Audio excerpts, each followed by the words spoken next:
Hello everyone and welcome to another special edition of Massey United Insurance's Line and Length. It's a cricket program where we look at the sport not only in the region but internationally as well. I'm Barry Wilkinson. Hello to all of our friends watching on the digital Sportsmax and wherever else you may be seeing this broadcast. Now we're still in lovely Trinidad and Tobago here in Port of Spain. Of course, ongoing is the Hero Caribbean Premier League. The finals, of course, set for Sunday. And as those finals go on, we're going to take a break from the Hero CPL to discuss the Ashes. England versus Australia. What an intense battle. 2 tests have gone so far, and after those 2, it's 1 apiece. 1 England, 1 Australia. We head to Edgbaston for the 3rd test. On today's program, we talk to 2 men who have played, of course, 1 in the Ashes and 1 who has commentated with England versus Australia. Damien Martyn, the former Australian cricketer, is on our program today, along with Danny Morrison. We also take a look a bit later on at that fantastic series that Bangladesh won against South Africa to gain a place in the Champions Trophy for 2016. You're watching Massey United Insurance's Line and Length. When we come back, Danny Morrison and Damien Martyn.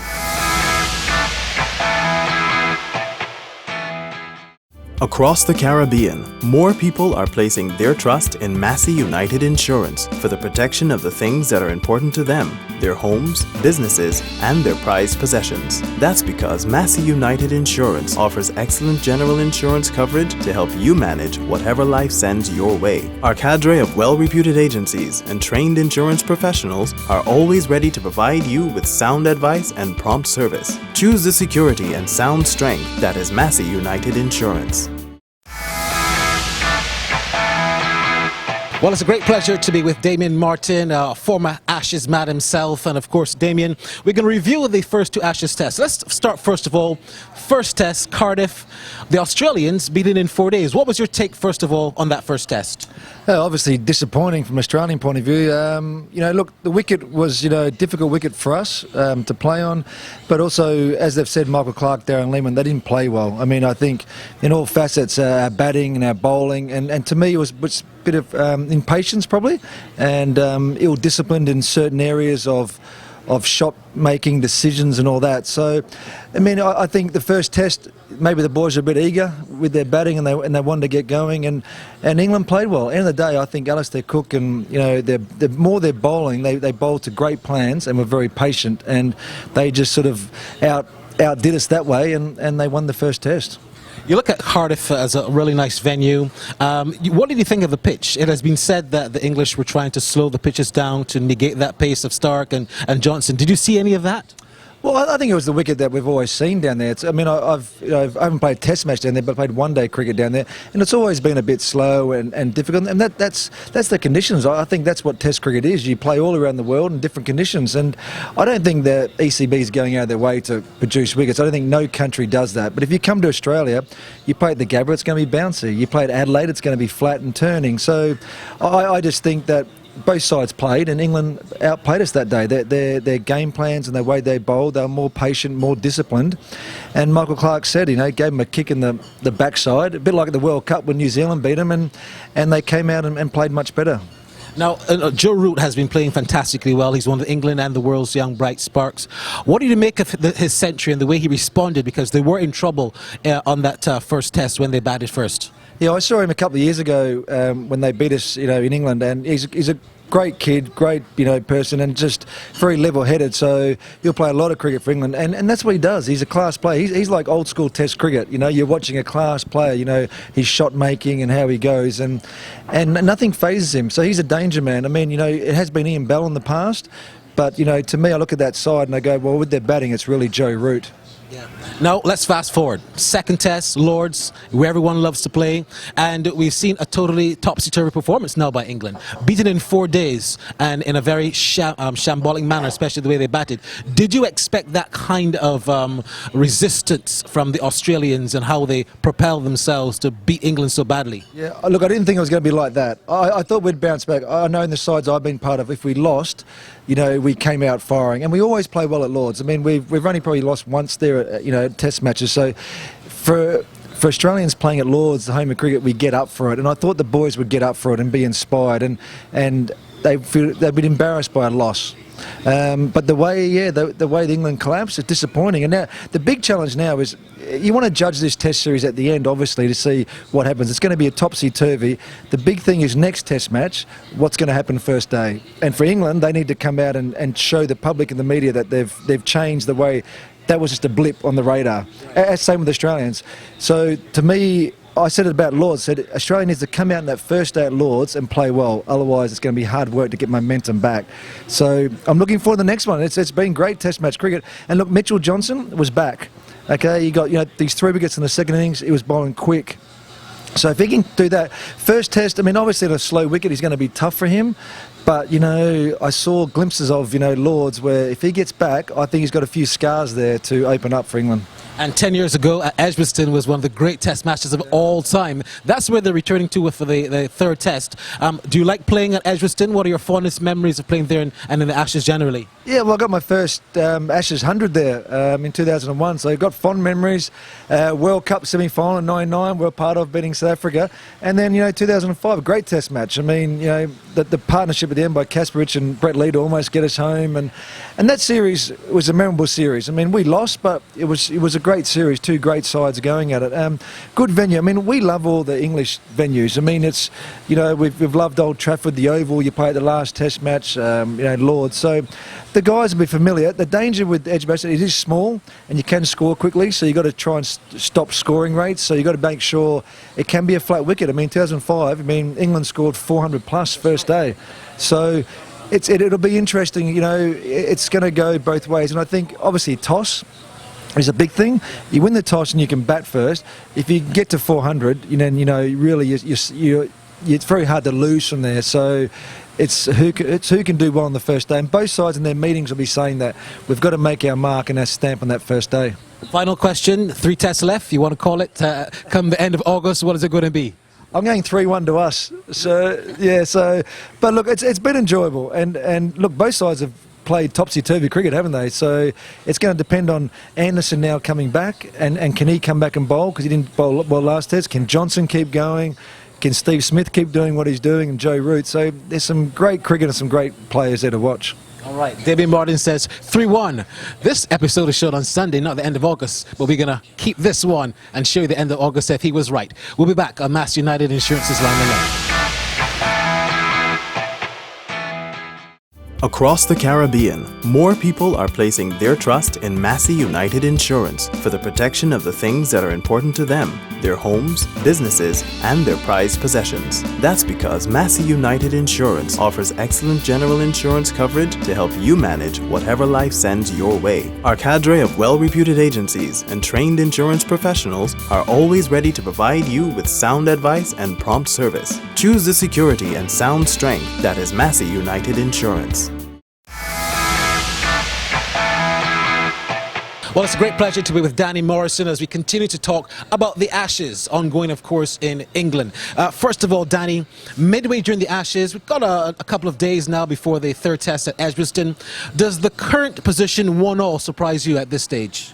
Not really. I think Australia playing in England is always going to be tougher than the Aussies when they're playing at home. Vastly different conditions.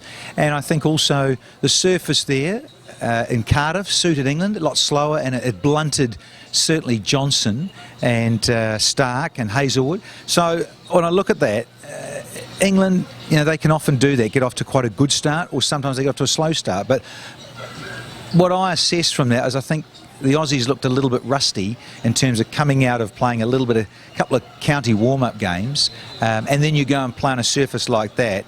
That's quite different to at home, playing at home in those sort of conditions. They were in the Caribbean before that. Maybe some of them a little jaded. Stark struggled a little bit early on, and Johnson had the radar off a bit. So it takes a bit sometimes to get going into an Ashes series. And of course there's 5 tests, and they looked a bit rusted and they looked a little bit out of sorts, the Aussies at Cardiff, and then they bounced back beautifully. Now, it's 10-year anniversary since that legendary series when the Australia-England played 2-1 with England won. But in the first Test, Australia had won, and then England came back and bounced back beautifully. I don't want to predict what's going to happen, but you look at a 5-Test series, you look at how England must feel now, Johnny Bairstow coming in for Gary Ballance. Are they the ones now who are under the pressure like what Australia were in 2005? Barry W., I tell you what, I'd love a 2-all series. That's what I sort of wanted, and I just think you get to see drama always with an Ashes series. How it unfolds, weather plays a part, we know that in the UK. So they are under the pump because they performed so poorly after such a good result at Cardiff, the home side England. So, yeah, they've got a lot of work to do. They've changed a bit of personnel, and rightly so at Bairstow, something had to give a bit. And I listened to Atherton and some of the commentary from himself, Athers and Nasser Hussain, just in terms of technique, the way balance, so far back in the crease. In fact, his front foot's almost just on the popping crease, trying to play something of a front foot drive. So, yeah, look, that technique can work. But when it's not working, I think it gets under the microscope, as it were, and guys will start saying, well, is this working for you? And maybe do you need to change some of your technique with your footwork rather than your hands and your batting, but certainly with your feet. So, look, I think they are under the pump because they got run over so badly at the home of cricket. Now, I asked Damien Martyn about Joe Root. We were looking at talented young cricketers, but they don't come better than Steve Smith. How are you making out the kind of cricketer that Steve Smith is building a name for himself? Wonderful transformation when he was seen as the next Shane Warne in terms of going on about his wrist spin first and then his batting was second. So the string to the bow was totally reversed right round. So, look, a stunning batter, no doubt about it. Fast hands, quite a fidgety technique, and he moves around quite differently in the crease than, perhaps some other smoother textbook guys would like. I think he's, and clearly is, a heck of a talent. And I think there's still great stuff to come. He's obviously been earmarked as the next captain after Clark. He is one heck of a talent and played in all forms of the game, whether it's Test cricket, 50 or T20. He's the guy that can change the course of a Test match over a session by scoring so quickly. Of course he can. Exciting, massively exciting talent, and they need him to keep clicking, really. They sure do, because if he gets out early and then Clark gets out early, that pivotal positions there of 3 and 4, very, very important once you get a start. And if your openers are done well, but if you 3 and 4 don't get runs, it does affect down the order. Now, Danny, finally, you've been doing such a great job as a cricket commentator, a legendary T20 specialist. Is Danny Morrison enjoying cricket commentary more than he enjoyed when he was a fast bowler for the Kiwis? You often get asked that. I think really playing days are so different. You're physically younger, you're out there tearing around. You had hair then, now it's beautiful. We go to the same barber. Quite like this barber though. Me too. It's real easy. Yeah, good. She's gone. So yeah, I just think playing days, they're so vastly different. And I really enjoy, of course I enjoy now, and I think for a lot of us that are quite excitable in terms of character, extroverted, but cheeky, it works. And so this revolution of T20 that's probably really exploded since the inaugural World T20 in South Africa in late 2007, and then of course IPL kicking in, Big Bash, now CPL. Everyone's got their tournaments, but you've probably got the 3 big ones that stand out, of course IPL, CPL and the Big Bash. Very, very exciting time for this shortened form of the game to have its place, no doubt about it. Obviously it covers the masses, and I just like the excitement of being here because this is so unique. IPL has its own special thing. Definitely IPL is, it's the biggie. Most numbers, bigger economy, all that sort of thing. But really when I look at the uniqueness of the Caribbean, steel pans, the music, the pageantry, the carnival outfits, the characters in the crowd, Jumbo throwing nuts, it's got all that about it. Very, very different and special. So clearly we love coming here as the biggest party in sport on earth. Indeed it is. Great to catch up with Danny Morrison, and we'll be back on Massey United Insurance's Line and Length. Across the Caribbean, more people are placing their trust in Massey United Insurance for the protection of the things that are important to them, their homes, businesses, and their prized possessions. That's because Massey United Insurance offers excellent general insurance coverage to help you manage whatever life sends your way. Our cadre of well-reputed agencies and trained insurance professionals are always ready to provide you with sound advice and prompt service. Choose the security and sound strength that is Massey United Insurance. We're back For the final segment of Massey United Insurance's Line and Length. Now, the West Indies find themselves in a very peculiar position to have to qualify to get into the final 8 for the Champions Trophy in 2016 in England. In order to do that, they must win that triangular series with Zimbabwe and Pakistan starting next month in Harare. Now, Bangladesh, believe it or not, have already qualified because they did well enough to beat South Africa and gain some points in the ICC Champions rankings. Let's have a look at how they did it. They had a tremendous series against South Africa, and this was one of the matches that they so gloriously did to beat the South Africans. Just nicely behind that, guiding it towards the bucket point region. That's slapped away, stroked it beautifully through the covers. The first boundary of the innings. Pushed it up and it's got an edge and it's gone flying into the wicket. The first strike for Mustafa Zuri. He tried to whip it away and really for a second I thought that it missed everything. But it's hit timber and that's the first big wicket for Bangladesh. Faf du Plessis is the new batsman in. Uppish, but he's found the gap. Sweet time of the ball, beautifully done. Should give him a lot of confidence. 4 to finish the over. Swing and a miss. It's flirting with danger now. Well, he doesn't want to get bogged down, and he could have. Yes, he's gone. He knew that the danger of getting bogged down was presenting itself once again. Right, Russo, the new batsman. Top shot. Really good shot. Was pitched up, half volley put away in handsome style. Amla comes down the wicket. It's airborne. Oh, he's put it down.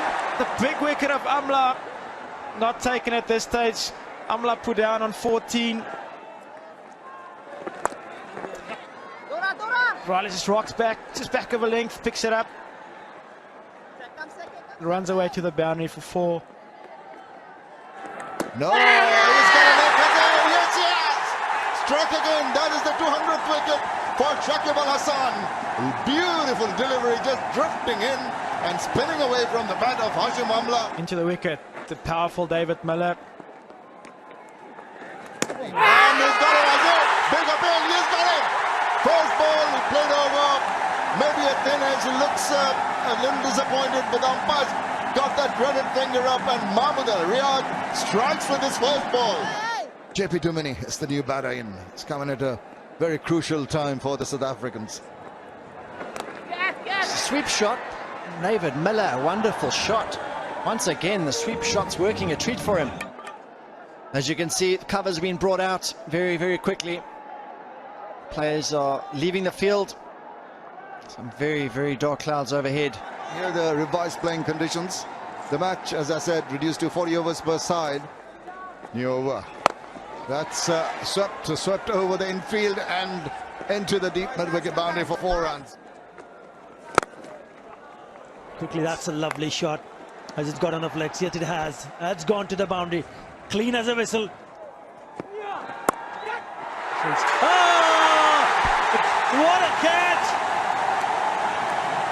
Was just mentioning that he needs just 1 wicket, and it's a blinder. It's picked up his 200th wicket. He is enjoying it. It's a terrific catch from Shabir Rahman. Farhan Behardin arrives at the crease. Murtaza to continue straight away. That is a beautiful shot. Just a touch wide, and he's put that away. Farhan Behardin, has he got enough of it? No, he hasn't. What a catch! Brilliant stuff. Wonderful catch. Is that Tamim Iqbal down there on the boundary? Shabir Ahmed, what a catch. At the lofty heights of number 8, Kagiso Rabada. Bowled. No variation there, that's just gone straight through. I suspect that he did roll his fingers across the seam, a little off-cutter again. That's terrific bowling. Carl ever to the crease, 18 matches. And 50 up for JP Duminy. 67 balls, and it moves South Africa to 165 for 7. Wonderful. That's brilliant. That's why he's bowling at the death. Ribble is saying that's as good a death over Yorker as you can get. Last ball. Up in the air. Could be the end of JP Duminy. Good catch. Oh, I think it swirled a bit at the end. And South Africa have finished at 168 for 9. Crowds cheer as the Bangladeshi batsmen come out.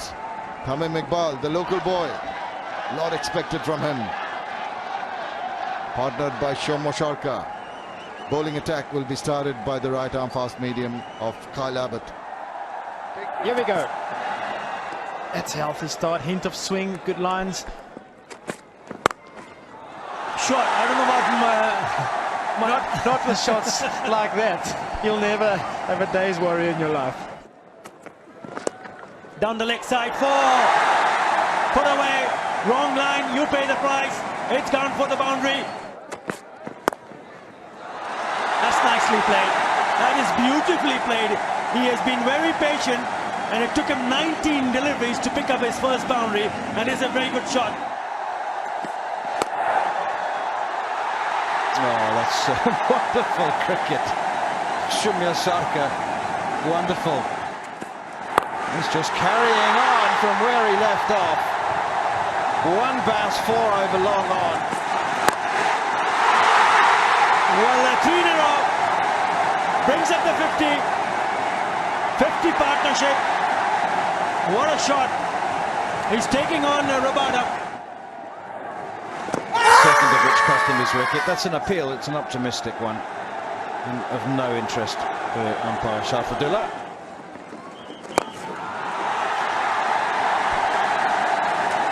Lovely use of the feet. Followed through. He wasn't quite there, was he? But he followed through. That's the point. How dominant Bangladesh have been, and that one is fortunate, let's be honest. But then fortune favours the brave, and Shumya Sarkar, the president again with a smile on his face. Full toss, found that gap, diving fielder, 4 more. Down the leg side, having it on its way. Fielder inside the 30-yard circle, that's gone through. This is only the 3rd century partnership for Bangladesh versus South Africa for any wicket. Shomo Sharkar is the first Bangladesh batsman to score back-to-back 50s against South Africa. Take a bow. Shomo Sharkar, you're wonderful. Oh, it's gone underneath that one. It's going to go a long, long way. It's going to go for the maximum. Wow, what a shot. Shomo Sharkar is on fire. I tell you, you don't play shots like this every day. Let's, oh my goodness, an uppercut. It's gone all the way.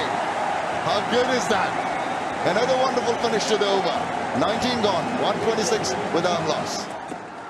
This time he makes room for himself. It's upish. There's a fielder coming underneath that one. And oh, he missed it. Well, it's all going the batsman's way. Farhan, Behadian, the culprit there. Right from the road, the single takes him to the 50. Tamim Iqbal has been brilliant. Tamim now has 37 scores of 50 or more in ODIs, most by a Bangladesh batsman.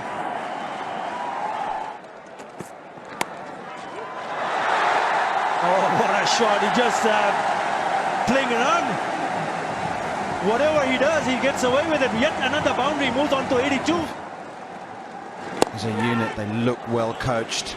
They look like they all understand exactly what the plans are. Oh, there's out. Well, no celebrations from the South Africans. I thought it was a bump ball initially. Litton Dance is the new batsman.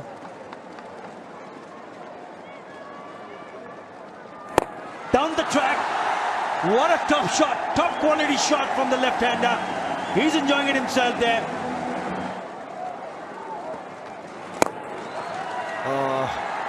Don't bother running. 4 more to end the over. Bangladesh inching closer to create history. 166 for 1. They need 4 more. It's all over. First series win for Bangladesh. What a moment. And coming from the back of Litton Dad, another youngster in the team. And what a moment for the fans who waited and waited during the rain. Drenched in the rain but never bothered to leave the stadium. It is a Eid Mubarak to everyone, I can tell you that. Party goes on. The era of Tiger continues. What a moment. So that's it for this edition of Mass United Insurance's Line and Length. Next week we'll be telling you who won the Caribbean Premier League as we come to you again from Port of Spain in Trinidad and Tobago. I'm Barry Wilkinson. On to next week. Bye-bye for now.